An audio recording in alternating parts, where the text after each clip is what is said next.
అధ్యక్ష, గౌరవ ముఖ్యమంత్రి గారు ఏదైతే మాట్లాడారో ఇన్ కంటిన్యూషన్ ఇంకొక విషయం కూడా ఉంది అధ్యక్ష. ఏదైతే తుమ్మిడిహట్టి దగ్గర ఆనాడు 2009, 2014లో క్లియరెన్స్ ఇచ్చింది, వాటర్ అవైలబిలిటీ ఉందని సిడబ్ల్యూసి ఇచ్చిన దాని మీద ఆనాటి ప్రభుత్వాలు ఆ తుమ్మిడిహట్టి దగ్గర BR Ambedkar, Pranahita, Chevella, Sujala Sravanthi project start చేసినప్పుడు ఆ ప్రభుత్వం 5,500 కోట్ల చిల్లర ఖర్చు పెట్టింది అధ్యక్ష. 2014 తర్వాత ఏదైతే ఈ ప్రభుత్వం ఏర్పడిన తర్వాత మాట్లాడతా నీ చరిత్ర తీసేటాన్ని ఎందుకు రెచ్చిపోతుండే ఆయన, తప్పకుండా తీస్తా. 2014 తర్వాత ఇప్పుడు ఆనాటి ఇరిగేషన్ శాఖ మంత్రిగా హరీష్ రావు గారు, ఆనాటి ముఖ్యమంత్రిగా కేసీఆర్ గారు ఉన్నప్పుడు అదే ప్రాజెక్టు మీద 6,100 కోట్లు ఖర్చు పెట్టారు అధ్యక్ష. అంతకుముందు ఉమ్మడి ఆంధ్రప్రదేశ్లో ఉన్నప్పుడు 5,500 కోట్లు ఖర్చు పెడితే 6,100 కోట్లు రాష్ట్ర విభజన జరిగిన తర్వాత ఆ ప్రభుత్వం ఖర్చు పెట్టింది అధ్యక్ష. ఈ ప్రభుత్వం ఖర్చు పెట్టినా ఆ ప్రభుత్వం ఖర్చు పెట్టినా అది ప్రజల సొమ్ము అధ్యక్ష. ఇక్కడ గమనించాల్సింది, మీరు ఎక్స్పర్ట్ కమిటీతో, అనుభవజ్ఞులైన మీకు నచ్చిన ఎక్స్పర్ట్ కమిటీతో ఒక రిపోర్ట్ కాల్ఫర్ చేశారు. కాల్ఫర్ ఎందుకు చేశారు?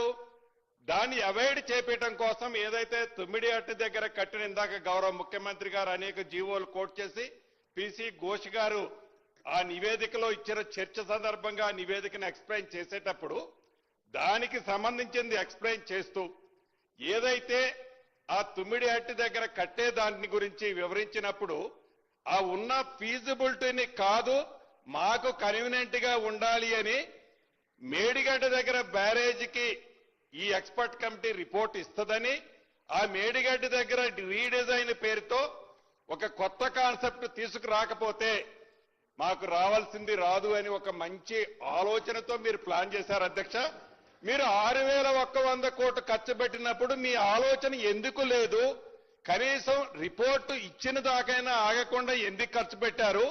అదే మేడిగడ్డ దగ్గర సంబంధించిన 3 బ్యారేజీలు కట్టేటప్పుడు వితిన్ 25 days లో యాప్కోస్కి పర్మిషన్ ఇచ్చేది, డిపిఆర్ చేయమన్నారు, ఎస్టిమేట్ చేశారు, రాత్రికి రాత్రే జీవోలు ఇచ్చారు, టెండర్లు పిలిచారు, ఫౌండేషన్లు వేశారు. 20-25 రోజుల్లోనే ఈ 3 ప్రాజెక్టులు కట్టారు.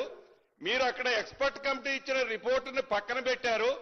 6,100 కోట్లు ఎట్లా ఖర్చు పెట్టారన్నది ఒక అంశం అధ్యక్ష. రెండవది, అదే మేం బేసిజానికి పోలా, ఆడ ఫీజిబిలిటీ వాటర్ ఉందని చెప్పినా కూడా దాన్ని పక్కన పెట్టారు.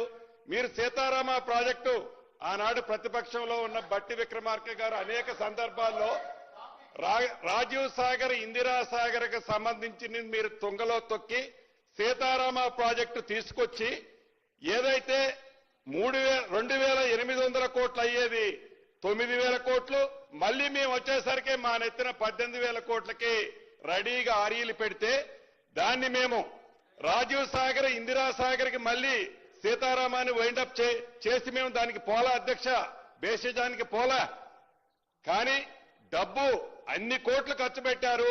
ఆ ప్రాజెక్టుని కంప్లీట్ చేయాలని ఈ ప్రభుత్వం చిత్తశుద్ధితో పనిచేస్తుంది అధ్యక్ష.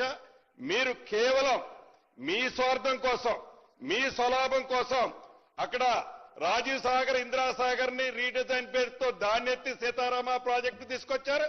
ఇక్కడ తుమ్మిడిహట్టి దగ్గర ఈ ప్రాజెక్టు ఎత్తి మేడిగడ్డ, కాళేశ్వరం పేరుతో ఈ ప్రాజెక్టును తీసుకొచ్చి టోటల్ గా ఒకే ఒక కాన్సెప్ట్ తో ఎట్లా 1,00,000 కోట్లు మనం కొల్లగొట్టాలనే కాన్సెప్ట్ తోనే ఈ ప్రాజెక్టు చేశారు అనేదే ఆ కమిషన్ పూర్తి నివేదికలో ఇచ్చిందన్నది తమర ద్వారా గౌరవ సభ్యులకి, రాష్ట్ర ప్రజలకు కూడా తెలియజేస్తున్న అధ్యక్ష.